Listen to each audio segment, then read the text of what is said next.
महाविकास आघाडीच्या उमेदवार सुप्रिया सुळेंच्या प्रचारासाठी संग्राम थोपटेंचा राजगड या तालुक्यात गावभेट दौरा। संग्राम थोपटेंकडून सुप्रिया सुळेंना निवडून देण्याचं नागरिकांना आवाहन। पुण्यातील पवना धरणात 15 जुलैपर्यंत पुरेल एवढाच पाणीसाठा। बाष्पीभवनामुळे पाणीसाठ्यात घट, पावसाळा लांबल्यास पाणी टंचाईची शक्यता। पुणे शहरातील धोकादायक वाड्यांना महापालिकेच्या नोटीस। महापालिकेकडून जुने वाडे आणि धोकादायक इमारतींचं सर्वेक्षण पूर्ण। पुणे शहरात एकूण 141 धोकादायक वाडे।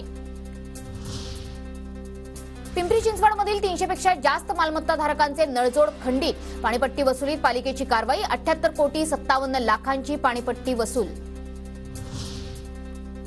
पुण्यातील रस्त्यावर लाखभर जुनी वाहनं, 15 वर्ष होऊनही पुनर्नोंदणी नाही। प्रादेशिक परिवहन विभागाची बघ्याची भूमिका।